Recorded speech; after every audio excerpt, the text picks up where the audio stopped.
So I'm a procrastinator. I actually gave a TED talk on procrastination.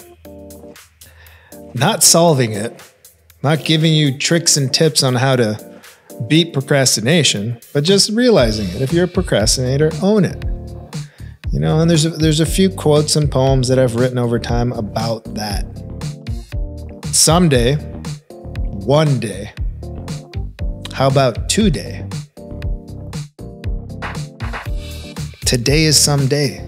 You know, it's super easy. You know, tomorrow, the next day. You know, this year wasn't the year, it'll be next year. We can constantly keep saying those things, and before you know it, you're 72. And all the some days have passed. And who knows how many you have left, and you didn't do half the things you wanted to do. And yeah, the truth is life gets in the way, but if you let it get in the way, it's going to get away from you. But, you know, it's never the right time until you make it the right time. So then I leave you with this question. What are you putting off right now for tomorrow that you can do today? Too many, I'm going. Too crazy and I got bad ones and they ready. A good time, so now it's into it, we left that. Can't remember anything, but I know we got lit. Good times. Live in the moment, feel like summertime. Hi, my name is Brendan Kane, the author of 1 Million Followers and Hook Point.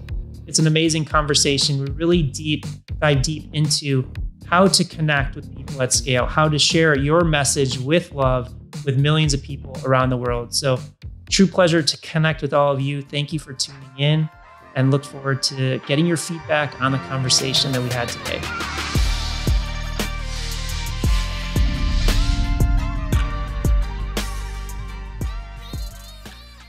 Brendan, thank you for coming in today. Yeah, good to see you again. It's good to see you. You've been traveling the world. I mean, the world is a completely different place since we first met. We've had a pandemic. We have a war going on now. But has anything changed online? Yeah, I mean, a lot has changed online. I can remember when COVID first hit, we did a lot of advertising, and the level of negativity in the comments skyrocketed because of the lockdowns and everything, of people being isolated from the rest of the world. And I think there was a huge transformation of people that traditionally did everything offline having to go online. Because I remember we were working with a huge vitamin supplement company, and most of their purchases were done in retail. And then when all of the retail stores were shut down, everybody was forced to figure out, well, how do I buy something on Amazon? How do I use something like Postmates or Instacart or things like that?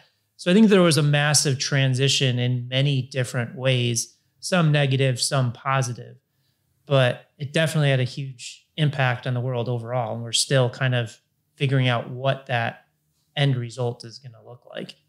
Yeah, I mean, who knows what it's going to be? But one of the things I said is this pandemic happened to everybody. And I looked at it as an opportunity. I mean, I try to really look at the world through the lens of love, and I look at opportunities instead of thinking I'm a victim to this. This is happening to me, or it's a personal attack.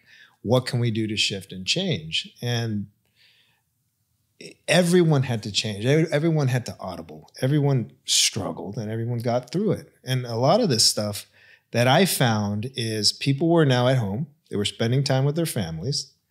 I think we talk about trolls and online trolling. We did have a lot of negative comments and people voicing their opinions, but we started seeing that people started to share more feel-good content. They started to feel better because they're at home with their families. And one of the questions I have for you, because you're an expert in this space, is what is the big difference in why people share fearful messaging, violence, versus more of the feel-good moments? And, you know, not to say furry puppies, but, you know, some of the stuff where someone's helping someone, picking someone up, feeding the homeless. And you actually see a lot of accounts now. And there's a lot of people going out there and they tip the Starbucks extra $100 and they drive through and they start feeling that.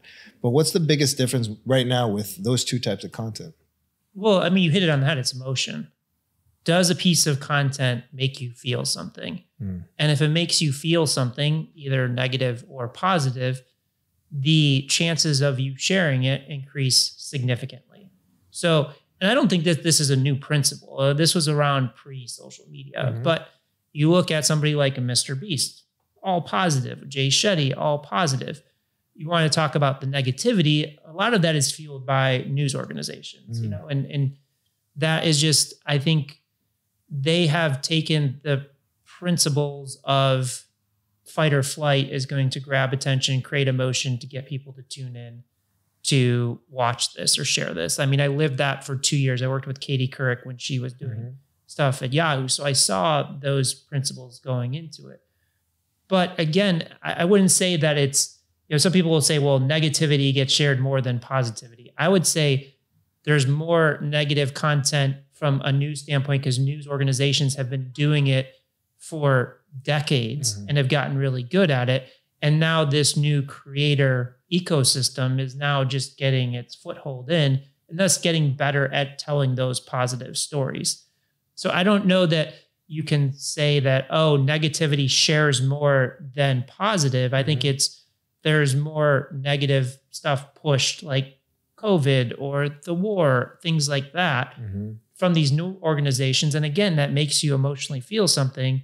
So then it gets spread. But again, you can point to so many positive content creators, like you said.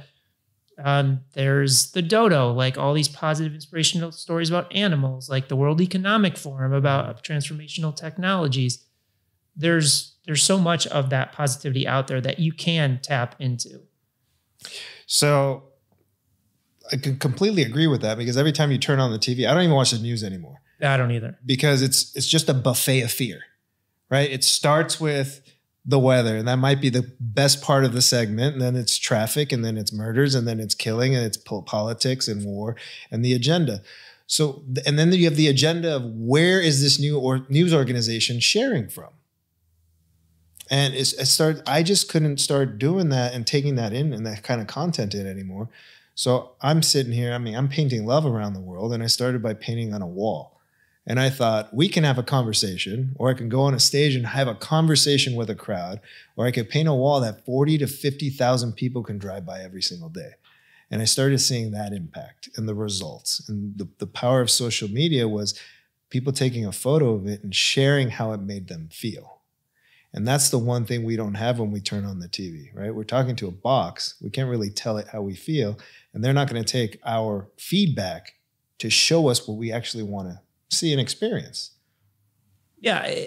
And I mean, there is subconscious levels to this. We mentioned fight or flight. Like that is a real thing that goes back to when we were in caves and cavemen. It's like that is ingrained in us as human beings. And like you said, news organizations, even movies prey on that. Look at the #1 show in the world, Squid Game. Like that's playing off that fight or flight. But also, I think there's a lack of sensitivity of us as humans and the trauma that we experience as being human beings and the lens that puts in front of us of how we perceive things, perceive each other, perceive content, perceive news, whatever it may be.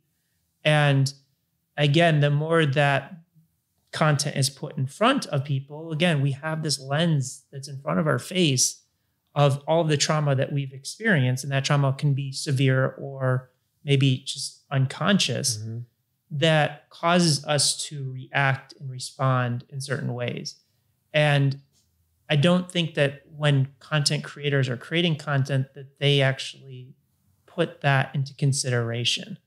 And I think if that was actually awareness of the content creators, whether it's a news organization or a regular content creator, social media content creator, I think that there would be more empathy for the people that are actually consuming that content.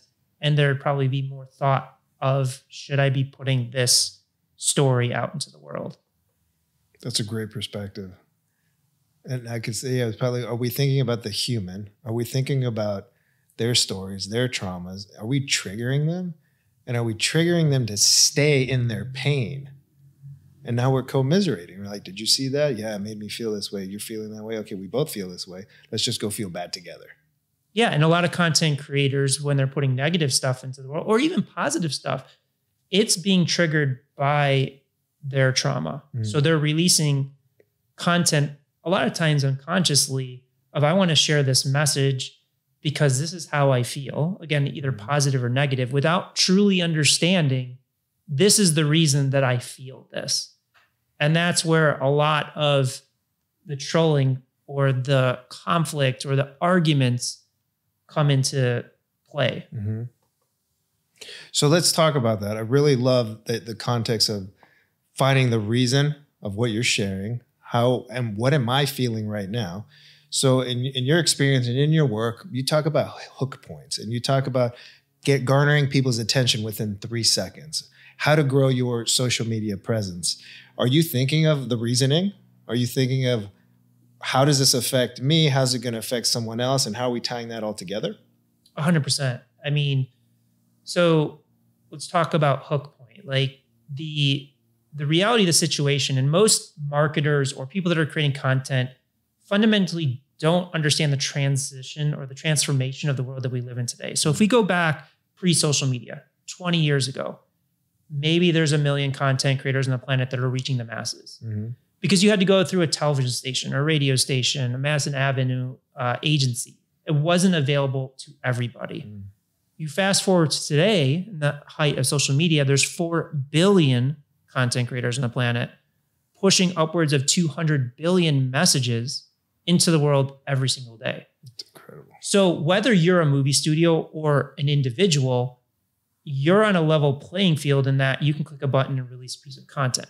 However, that has made it more competitive than ever. So when we talk about this concept or this framework of a hook point, there's 3 core pillars to it. The first pillar is, can you grab attention?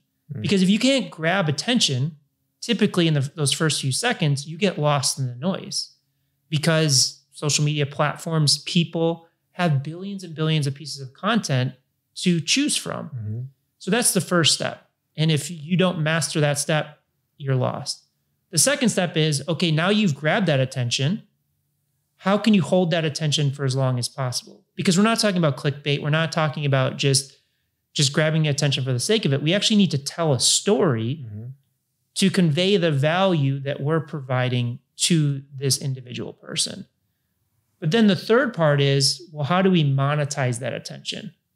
Because it's not just like the sake of going viral for going viral. It has to play to our underlying goals. And monetization may get a negative rap, but even if you're nonprofit or charity, you need to support your cause through donations or other forms of corporate sponsorships.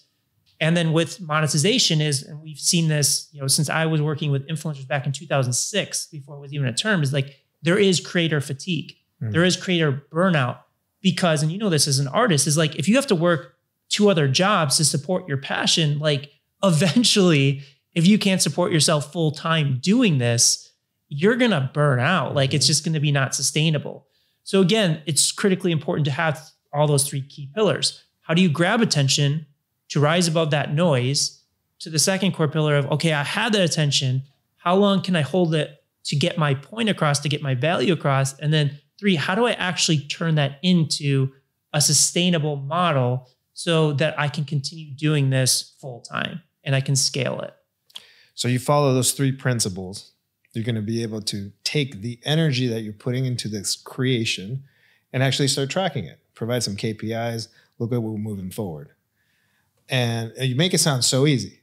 Well, so it's very simple, but it's not easy. There's a science to it. Again, we live in a world, there's 4 billion people creating content, 200 billion messages sent out in the world every day. It's the reality situation is you're competing against Kim Kardashian, Kevin Hart, Netflix, the NBA, all of these things. And that doesn't mean that you have to have production value on their level, but you need to understand like what is grabbing that attention. And it is possible. Like we mentioned, like Mr. Beast, he's 23 years old.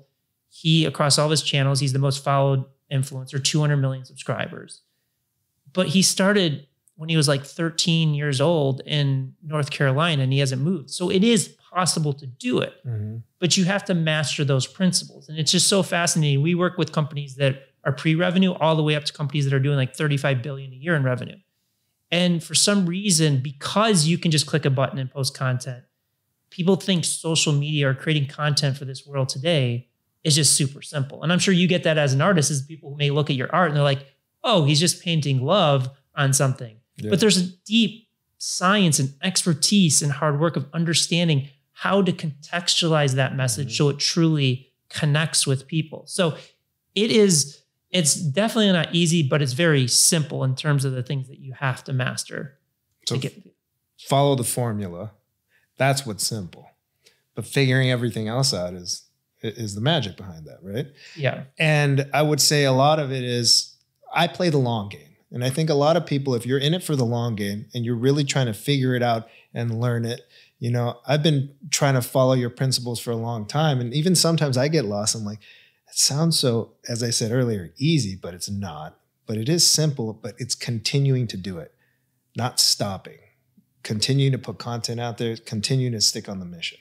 100%. And I studied under a professor at Stanford that created the Persuasive Technology Lab. His name's BJ Fogg. And while he was there, he created a program as an experiment called Tiny Habits. And when it started, it was you sign up to this email list, and for 7 days, you have to choose 2 new habits for 7 days. But what he said is these habits can take no longer than 15 seconds. And after you do it, you have to celebrate the success. So, for example, if you wanted to floss your teeth, you flossed 1 tooth a day for 7 days, but you celebrated that success. Or if you wanted to get into shape, all you did was sit on the couch and put your shoes on. Because what he learned through that, and he's since turned it into a best-selling book, is success momentum builds in our subconscious mind. So that once we celebrate that success, we can do more and more difficult things. But what do human beings typically do? Is like getting into shape. They sign up for gym membership. The first day they go work 2.5 hours, and then they're sore the next day, or they injure themselves and then they never go back to the gym. So it's kind of understanding that, like you said, it's a marathon. It's just like take that initial step and build upon that success. And, you know, success typically doesn't happen overnight. A skill set, like Malcolm Gladwell talks about, the 10,000 hours. It does take time to master it. But if you keep putting in the work and you don't give up with it, it will work.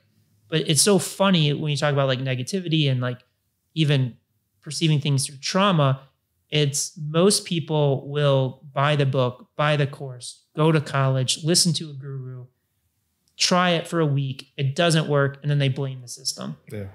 And it's unfortunate, you know, because there's so much great information out there that could support people, but you have to put in the work to do it. But that's also the story of humans want the easy way out. We want to have the comfortable way of doing things. That's why you can sell that Get Fit pill and it's $1 billion pill, but it doesn't work because you have to also do X, Y, and Z behind it. Just post one video and expect it to go viral. Hey, I've made it, and then never post something else again. It could happen. You might have a freaky experience on TikTok, but that's also not the case. Yeah. I mean, you look at the opioid crisis, you look at alcohol abuse, things like that. It is that escape from facing the real kind of feelings, the real trauma, the real pain. And I'm not diluting it. I have friends that were addicts. I understand going through my process of healing trauma, how easy it can be to take a pill, to drink something, to do something to escape that pain, because it is painful. But it's just like, what do you want from life? Like, how do you want to move forward? Do you want just that pill to ease that concern, ease that pain for a short period of time, where eventually it won't work? Or are you willing to face the deepest, darkest parts of yourself to actually have real transformation? And that segues perfectly into what is lived through love. And the way I define it is to inspire others to see the world through the lens of love. And the way I practice every day, because it's not easy. It's not easy to have someone do something to you and not react and like give them the bird or cuss them out or yell at them, and instead say, you know what, what's triggering me? I'm practicing. Okay, have a good day. Move on with your way. So what is it about what we're talking about trauma here, and if you can look at what is the content that we're seeking to validate our traumas versus the content that can help us get through the trauma, right? What we're putting out there, choosing that, and living through love in that lens. Yeah, well, it's giving perspective. It's giving, how can I perceive my situations differently? How can I potentially be inspired to heal myself instead to blaming other people? And that's the big difference between something that you're doing versus a news organization. Because a news organization is, look at all these negative things happening in the world. You, in a subconscious level or a subliminal level, you have all these things to blame, that the world is a shitty place and you shouldn't feel safe, or you're right to get angry at the government or this leader or whomever, versus putting a message of viewing things through love may take somebody or give somebody the ability to get a deeper perspective. So before they react to an individual or a government organization or whatever, they may step back and say, well, how can I perceive this situation differently? So to me, again, going back to the tiny habits principles of Stanford University, it's that first incremental step to say, hey, I'm going to view the world in a different way. Now, there's a lot of work that individual needs to do beyond that to heal themselves. It's not like that pill, but at least gives them that tiny step, that tiny habit that they can practice, that hopefully they will gain confidence to go deeper, to really understand, why is it that I feel this way? Why do I feel the urge to yell at this person? Why do I feel the urge to respond negatively through a comment or social media or things of that nature? Yeah, and it gets tough because sometimes it's just autopilot. Boom, that reaction comes from you. Someone tells you, hey, why'd you react that way? I'm like, how did I react? I didn't even realize. Like, my wife tells me all the time, why'd you react that way? I'm like, oh, and you start looking back and I'm like, oh, what was it in that triggered this? And where does that come from to me as a kid? And continuing to do that. So it's a lot of work. It takes a lot of practice. It's reps in the gym. These are mental reps. But as far as hook points and garnering attention and putting these messages together, what's the difference between clickbait and fake news and things like that also grab people's attention? Yeah, so I think that there's two ways of looking at it. There's clickbait that grabs attention but then doesn't hold it, so the model falls apart. Or you grab attention and you hold that attention long enough to convey your message, but then people see through the message and that value and trust is lost. Thus, you lose that audience and you lose that ability for monetization. So with a hook point, it's, again, how do you grab attention, hold that attention so that you can authentically share the message, the value, for the opportunity to build that long-term connection, to turn it into some form of monetization. Does that mean that every time every person you reach is going to buy or donate or participate in your ecosystem? No. But traditional clickbait is all about tricking people. And eventually that trick will subside. So again, for an example, my first book, 1 Million Followers, How I Built a Massive Social Audience in 30 Days, like the hook is there, grabs attention. The material is there in terms of all of the things that I've learned over 15 years of being with social media, but then cultivating some of the top leading experts in the field to then engage people that want to work with me deeper.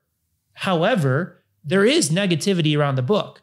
And a lot of that negativity is, these systems didn't work for me. But the reality of the situation is the book is not how you can gain 1 million followers in 30 days. It's how I gain 1 million followers in 30 days.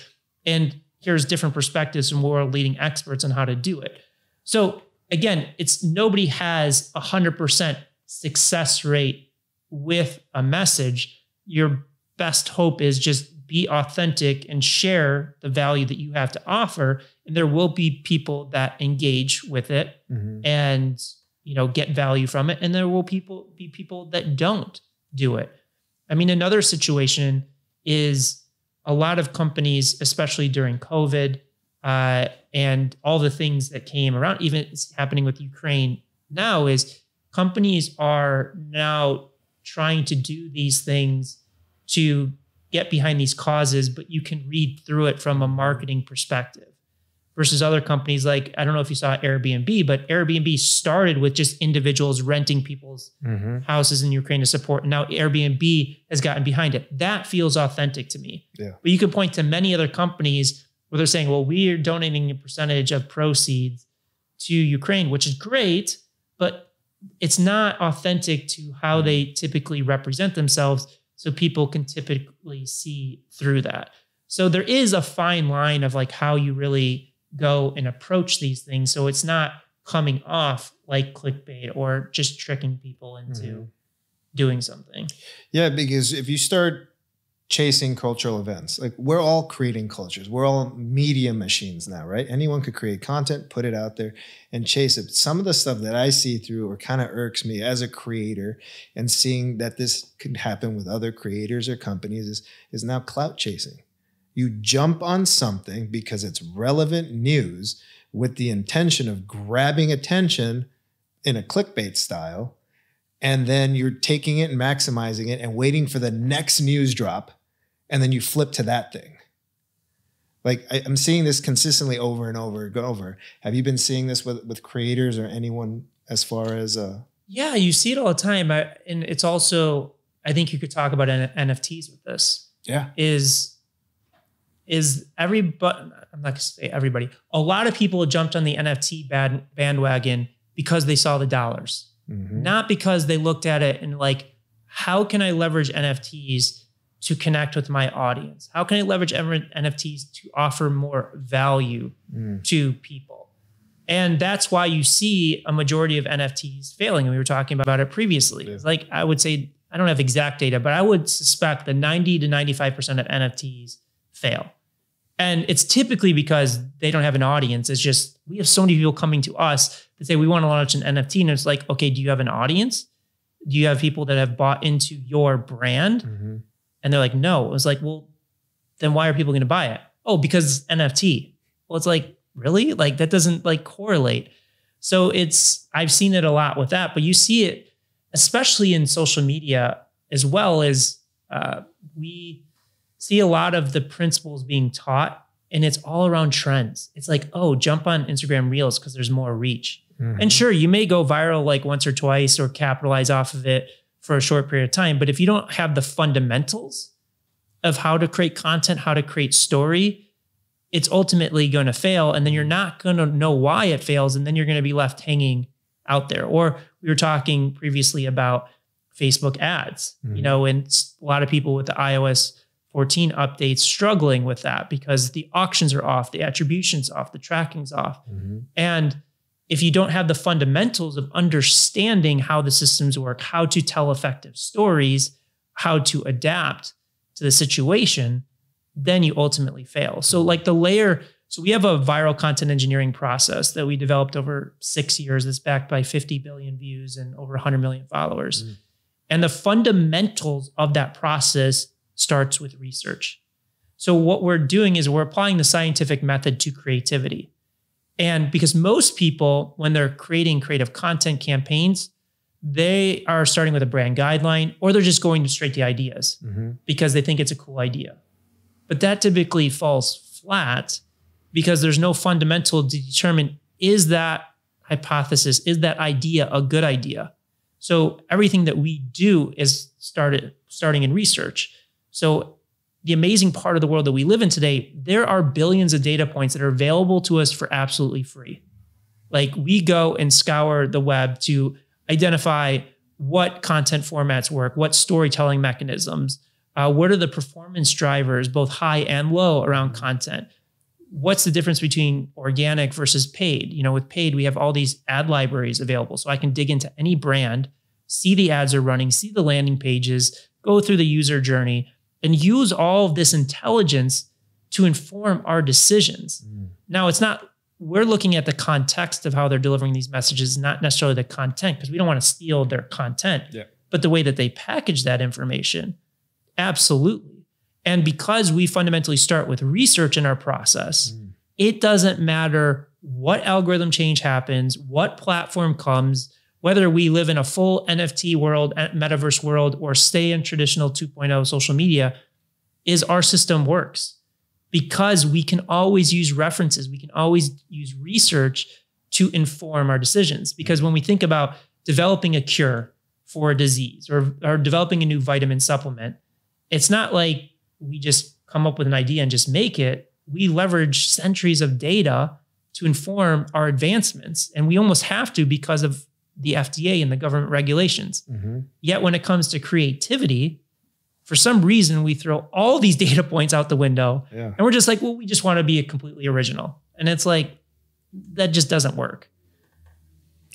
But here's the thing with creativity. First, I can hear your passion when you're talking about this. And I'm just fascinated because I love data. I'm not the biggest fan of looking and diving into it because I'm way more on this creator spectrum and the big idea. And I always believe like it's very important to have someone like you on a team. Like there's just value in it. But with creativity, what we're talking about, is there really an original idea? How long have humans been around collectively? There isn't. We're just reinventing it, right? Putting a spin on it, putting our flavor on it. Like I paint love this way, someone else paints it a different way. Is one better than the other? Depends on the audience and who's connecting with what. So to think that we're all original and throwing everything out the window, like, no, this idea is golden, we're going to go make it. Yeah, it's like Tony Robbins said, the culmination of all his stuff, he read like 300 books or something. And that this idea is, Jay Shetty got thrown under the bus for like repurposing ideas. No, he did some things in certain ways, but he's offering massive value. Hook point. Is it a completely original concept? No, copywriters from the 1920s talk about a hook to grab attention. It's the way that you contextualize it. Movies, the same stories, the hero's journey is used in almost every script, but it's the way that you contextualize it. It's the way that you put your spin on it. But it's also interesting, if people are kind of interested, I would recommend watching the Mr. Beast Joe Rogan interview, just the first 15 minutes. I think it's around like 6 or 7 minutes in. Mr. Beast talks about like how he got good at YouTube. Like he said that he was sitting around and found these other 4, he called them lunatics, because he loved YouTube. His mom wanted him to go to school, get a regular job. And he's like, no, I love YouTube. I just want to do YouTube. But he was making no money in the beginning. He wasn't going viral. He couldn't figure it out. So he met these 4 other lunatics that he calls, created this private mastermind. And he said for 1,000 days, I don't know, was it for 1,000 days, but for a long period of time, they would spend every day, 10 hours a day, engineering virality. They would look at the color shades of thumbnails, like how many edits in a clip, what's the length of a title. And from that, they all went from having a few thousand subscribers to over 1 million subscribers, everybody in the group. And that's what it comes down to. And that's essentially the viral content engineering process that we've developed is really paying attention to the granular detail, because oftentimes it's not the content, it's the way you contextualize what you're trying to deliver to the world. So for you, for example, you're not the only person talking about love. You've just contextualized it in a beautiful way with all these different pieces of artwork and these through merchandise, through murals, through prints that conveys this concept, this deep concept in a way that people can connect with it. So that's kind of, again, it's not about changing the message. It's not changing the content, but it's how you're delivering that message so the widest audience can really connect with it. And that's why we now have this podcast, another opportunity. So this is a master class right now in this, and I think it's amazing. So let's speak to any creator in general. And we're not talking about an artist. Let's talk about the housewife. Let's talk about the kid with a hobby on the side.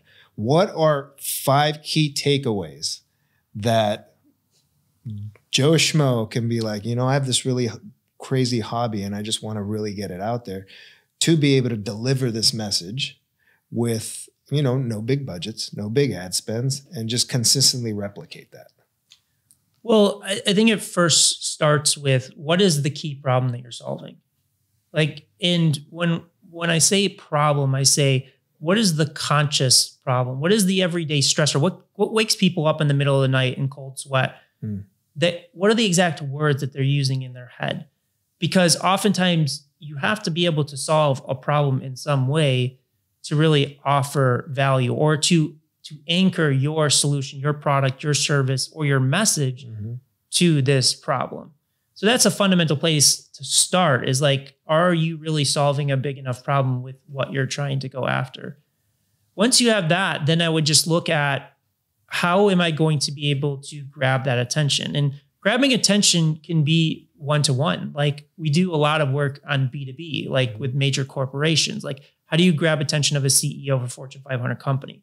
2, how do we grab attention of 1 billion people? The principles still apply, but you have to first start with, well, how am I going to get somebody to stop for the first few seconds so that I can just get my point across? Which moves to that. The third tip is like, okay, what is the story that you're telling that can hold attention for as long as possible? So especially when we talk about social media, one of the most misunderstood things with social media is the algorithms. People will often say the algorithms are there to suppress your reach so that you pay for it. And that's just simply not true, because if that was the case, then nobody would go viral. The algorithms have one goal and one goal only, and that's retention. The longer people stay on their platforms, the more ads they can serve, the more money they'll make. So as a storyteller, you have to effectively not just grab attention, but hold it as long as possible. And the more that you can hold that attention, the more reach the algorithms are going to give you, the more people they want to seed it to. Which leads to the fourth tip is, how can you make somebody that knows nothing about you, or may not even care about your product, your service, or your industry, care? Because there's the old adage of create a message for a very specific niche audience to sell a very niche product doesn't really work today. Does it work for paid ads? Yes, that can still work. But even there's limitations, because again, if we go to the organic algorithms, they're looking for retention. So they want content, because they have billions and billions of pieces of content to choose from. They want content that they can seed to as many people as possible, and it garners attention. So again, how can you contextualize what you offer to the world to make somebody that may not care about it? Now, some people will say, well, my niche or my product is not interesting. There's a YouTube channel called Clear Tax Value that went viral around taxes. There is a young guy that teaches finance to millennials, Graham Stephan. It went super viral. There's a luxury real estate agent, Ryan Serhant, that has made his content go viral. So anything can be made for that general audience. But again, it's how can you make somebody that typically doesn't care about the message you're delivering care about it? And then the final thing is, again, what is your business model? What is the way that you're going to sustain the creative efforts, the creative energy that you're going to put into this? And again, for nonprofits and charities, that sustainability is donation. So it doesn't necessarily mean that you have to be selling something. And it definitely does not mean that every piece of content has to sell something. But there has to be a foundational piece that will allow you to continue going down on this path. Yeah, dude, that's a perfect list. So as we start wrapping this up, there's a couple things that I always have questions with. It's, do I invest in creating this content? What is the ROI? I didn't sell a shirt off of it, or I didn't do this, or I spent $1,000 making it. How do you answer that? And then the intention should never be to, I'm going to make something because it's got to go viral and it's going to go viral. I believe the intention should be, what is the message? Exactly what you're saying. What is my message? Does it feed into the ecosystem that I'm creating and moving that forward?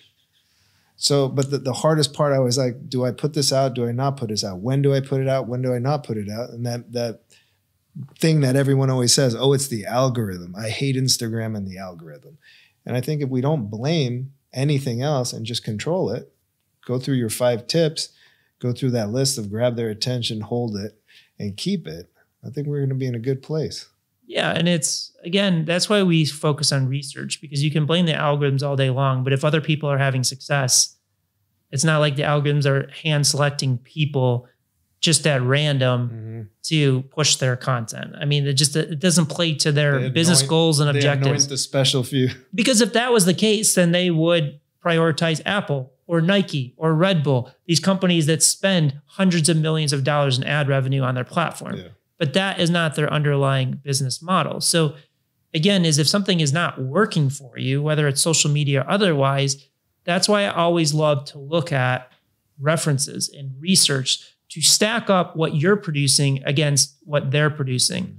And if you put it side by side with your piece of content that may have generated 1,000 views versus somebody else's piece of content that generated 10 million views, if you actually sit down with an open mind and pay attention, you can spot the differences. Like you can start creating hypotheses around, okay, maybe I should do this differently this time, or look at how they position their thumbnail and headline versus mine, or look at their 3 seconds compared to mine, or look at how they, captured attention and then their storytelling technique to hold it for as long as possible.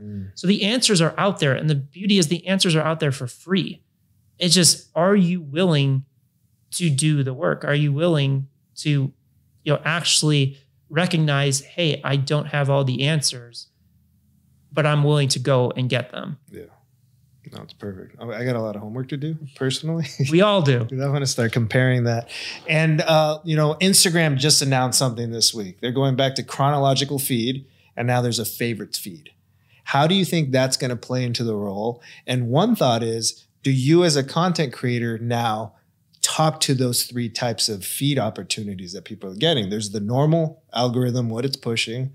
There's the chronological feed now, and then there's the favorites. And should you try to get on everyone's favorites list? Well, to me, first off, I don't put any weight into what they say because they test. Like, remember when they talked about, they didn't even talk about it. The news picked up on that they were moving likes, the likes. And it was just because they were testing it. And they do this all the time. They'll test different features in different parts of the world to measure the response. And the reason that Facebook, or now Meta, and all of their properties are so successful is because they are relentless in their testing, and they have no problem pivoting if something's not working. So first and foremost, I would only focus on the core principles of grabbing attention and holding attention. I don't care if people favorite you as a thing. If your content is not grabbing attention and holding attention, they will stop serving your content, because somebody that follows you is at minimum following 500 people, if not 1,000 people, which in each one of those counts, let's just say post one thing a day. That's 500 to 1,000 pieces of content. On top of the fact, if you, at least in the version of Instagram I have, they're starting to seed other people that you're not following content as suggested content in the main feed. And the reason they're doing that is because, again, they want to seed content that is going to hold your attention for as long as possible. So they can't solely rely on the people that you're following. So at a minimum, if somebody's following 500 people and those 500 accounts are producing one piece of content a day, that's 500 pieces of content at a minimum that they have to choose from. So yours even if you're favorited, if you're not holding attention longer than those 500 pieces of content, you're going to get suppressed. And again, you may have some quick wins to jump on the bandwagon of something, but once those things have gone away or more competition is on it, then you're just going to be looking for that next quick win. And you're never going to get to the fundamentals of what really drives true virality, true success. So things happen. Don't jump on that ship yet. Stay the course. And content. How many pieces of content should a person post a day? Is it one? Is there a magic number? No. Does it matter? It's quality over quantity. Okay. There was a time, I'm not going to say that there wasn't, but again, that was earlier on when the platforms wanted more people to create more content because they wanted to make sure there was enough content on the platforms to keep people engaged. Now that there's billions of content that the algorithms can choose from to seed to you, it's just which piece of content is going to hold attention for the longest time period. Like I have gone months without posting, post something, and it gets 25 million views. And then I follow it up with a piece of content a day later and it gets 10,000 views. Like it's not, there's no like trick to say, oh, if you post multiple times a day, that ultimately is going to succeed. Mm-hmm. Now, once you understand the fundamentals of contextualizing your message to drive that engagement, to drive that retention, then yeah, you can move to posting multiple times a day. But I think people put too much pressure on themselves, and other people are putting too much pressure on others to say you have to be posting as many times a day. And I'm not going to sit here and say that you can't point to people that are having success with that. You can. Like Gary Vee has a lot of success with that. But Gary Vee also has a team of 35 people that understand social at the deepest levels. Yeah. So, and Gary Vee is a personality, he's a force, that carries that, versus the individual to say, oh, I've got to put out 5 pieces of content because this social expert tells me to do that. And they're just producing the content for the sake of producing the content. They're burning themselves out. They're not learning anything. And they're ultimately not going to reach that goal that they're going after. Yeah. I know I fall victim to thinking like, I didn't post today. Did I post enough? When am I posting? And it's a constant battle. And I'm sure everyone's experiencing it at every single level. It's like, one day, do you have a team? Hey, Brendan, do you want to come join my team? Like, is that thing to do at the next level? But yeah, it is a thing. And I believe, I'll say being able to remove the likes, that was a huge relief for me personally. Because you think about it, you were saying one video had 25 million views and the next one had 10. It's like, why? And then you freak out and you take a lot of weight into that and you start thinking, did they not like this post? What was it about this post? Like, you don't know. There's a million things. And yeah, the first thing, we take responsibility and like look at the content, do the homework. But still, it was a mental strain for me. And I know from I agree. It's mental strain even probably more for me because I published a book about social media. But the way to look at it is, what can I learn from this? Okay, this post didn't work. That's not a negative thing. It's a learning lesson of how I can understand what was the performance driver that drove down the performance to get 1,000 likes or 1,000 views versus this thing that got 25 million views. Mm-hmm. And going that approach and taking the emotion out of it and saying, this isn't a negative thing. This is just another element to our learning lesson. Because even the best content creators in the world, they don't hit it home run every time. Mm-hmm. So it's just again, changing the perspective around it. Yeah. Because it's definitely a mental health strain. Yeah. But I think any career profession is a mental health strain. Yeah. If it wasn't social media, it was something else. I'm sure you put that level of pressure on yourself with each piece of artwork that you create. It's nothing different. Getting started is the biggest battle. Like, there's empty canvases there. Sometimes I'm like, oh, I got to get all this stuff out. Oh, what colors am I going to use? Am I going to mess up? And then you're just like, well. And how long have you been doing it? A long time now. Yeah, and you still go into that. And that's probably why you're really good, is because you put that much deep thought into it. It's not like you just whip out a canvas and you just do whatever. Yeah. Yeah. I'm not mass producing them at that level. Yeah.